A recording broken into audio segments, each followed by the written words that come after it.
Canada. Hello. I feel a bit awkward right now. I'm outside, as you can see from the cold smoke coming from my mouth. I'm in the garage of my house because I feel awkward filming inside, and I have 3 roommates, so this is what's happening. I decided to make this video after seeing Rin, who's Rintastic, that is her YouTube, and you should check it out. She posted a video about abuse, and so I wanted to talk about, not abuse experiences, I don't really have any, but teenager experiences. So I feel awkward telling people the story only because I'm over it, it happened to me, and I've dealt with it, I'm good. But other people are like, oh my god, I can't believe it, blah, blah, I need to help you, and I'm like, no, I'm good. I feel like there's copious amounts of awkward in this video.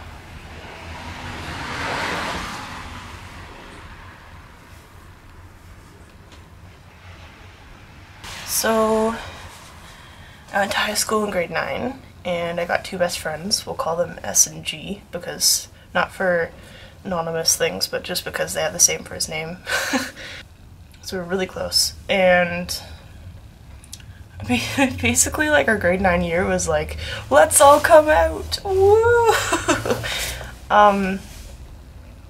My parents were totally fine with it, even though I was terrified. I don't know, I was terrified, but my aunt is gay, so it was like something I grew up with, but I guess it was just scary because it was me and not anybody else. But anyway, S's parents were okay with it, like a little nah, but they were okay, and G's parents were not, but we'll get to that. I don't even know how it started, but my grade 9 year was the most intense year of my entire life.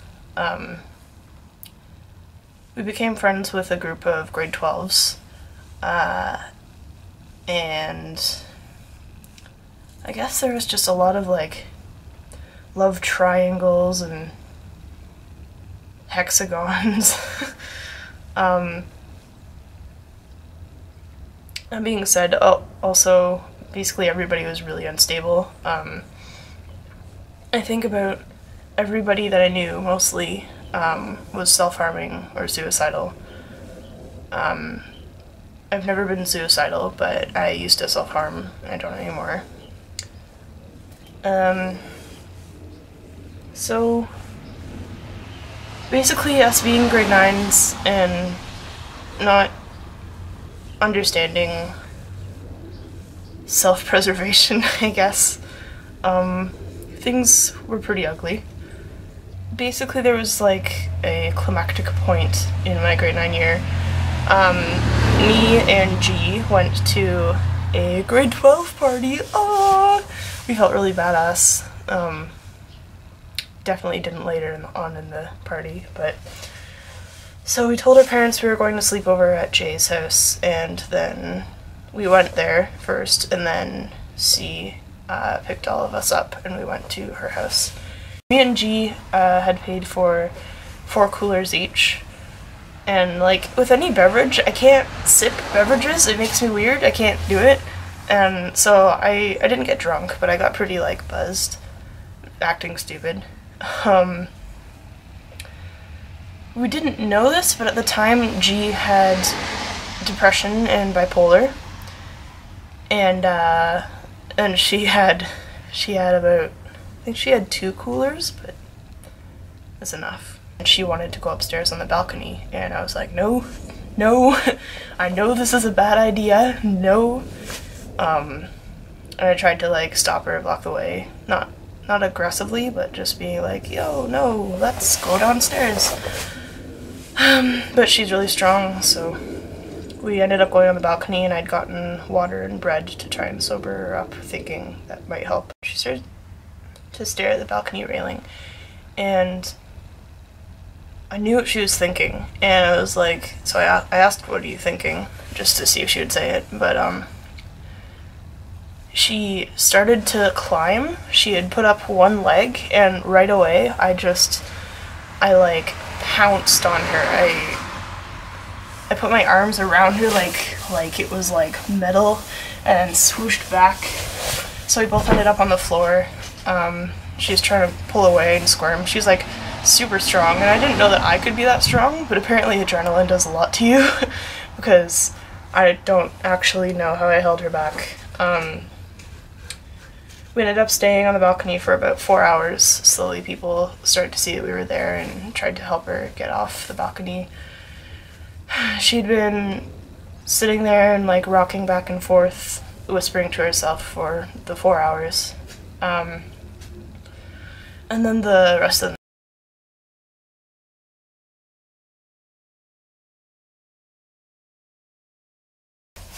So that was my grade 9 year. I've experienced a lot of things that people I know who are 50 haven't experienced. And I don't regret any of it. It was crazy. It was insanity. I'm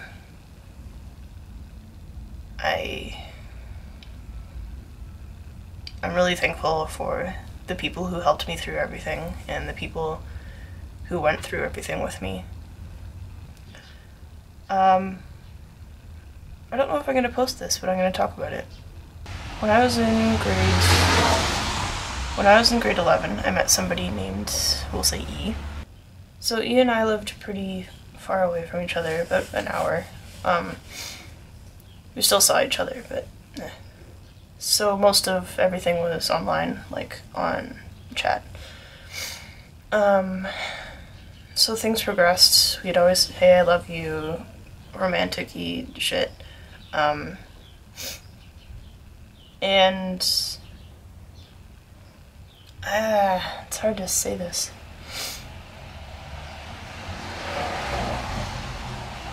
I believed everything.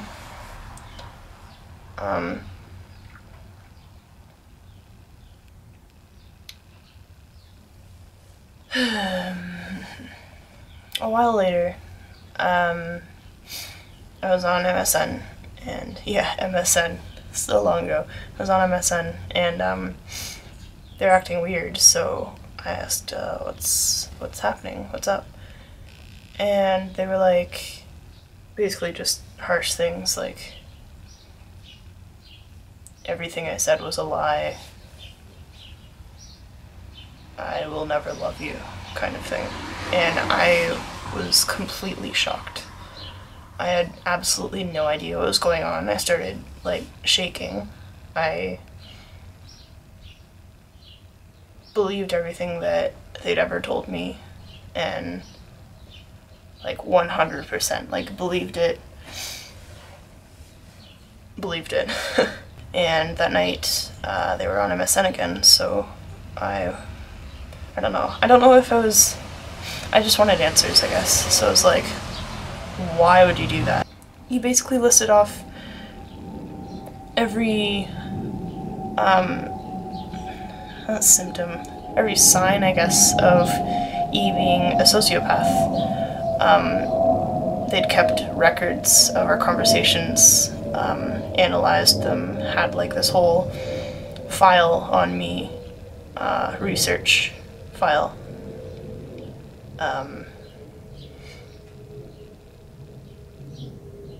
Basically,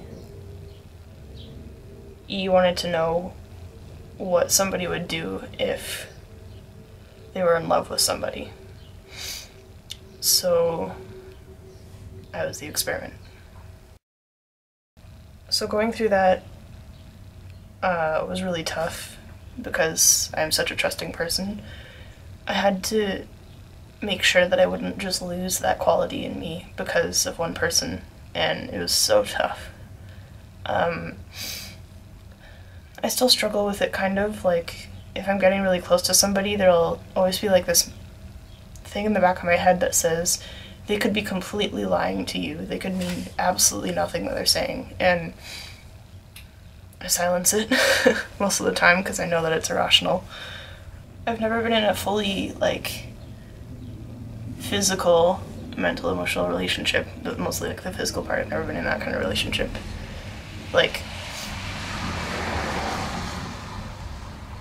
I guess I would see that as like complete trust. So I've never done that, and I'm sure that once I do get into a relationship, then maybe more problems will arise with this experience. So, what do you do when you find yourself in these situations? When you're in those situations, you're in another universe mentally. Like, you get out of it and you're like, whoa, what? But some of the common things I've heard for self-harm is just like, do something else. Like, exercise is good. You can get out all your frustration and anger by moving your body. Art is the art. Art. Talk to somebody if you think it'll help. If it won't, then not talk to yourself, but think about things. I like to be introspective. I am a lot of the time. Writing down like brainstorms of an experience or a situation you're in or people, and like what you can do, what all your options are. That helps me a lot. If you're in a situation like that, if you've just gotten out of it like I did, like it was a complete shock kind of thing. What did I do? I went to a friend's right away because I needed something stable, so that could help, something stable. Just focus on you, and it's not a selfish thing to do. It's the best thing you can do. Once you focus on yourself and get yourself to your prime, where you want to be, you're happy, you're healthy, you're everything, you can start to give to other people who are in worse situations and need a helping hand. If you aren't stable yourself, like nobody's ever completely stable, but if you aren't stable enough, then it just gets really draining to help anybody else, and you can't force yourself to do that all the time. You gotta be there for you first. So that's my advice. I'm sorry for all the ums and awkward silences that probably ensued in this video. If you have any questions, if you want to share your experience, if you need a helping hand, inbox me. I'll leave my Tumblr ask below, and don't hesitate. I can relate, and I'm a good listener. I like to think so. So thank you for watching, even though it was sad. I might try and do more YouTube videos. I've always wanted to, but like my roommate's room is right beside me, and so it'd be awkward if I just talked about anything and she could probably hear. I don't know, I just feel awkward. That's why I'm in my garage and it's cold. And my groceries are there and there. I haven't gone inside, so I'm gonna do that now. You're all grand if you got this far. And yeah, bye.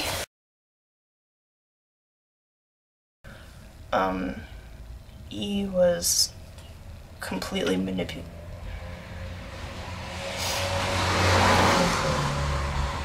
He was completely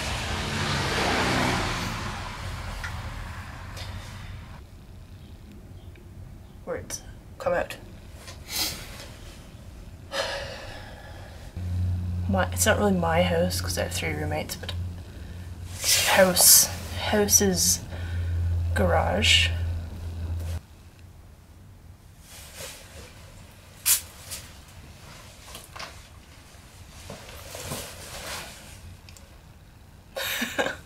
I mostly Canadian flag is up there somewhere. I think you can see it in the video.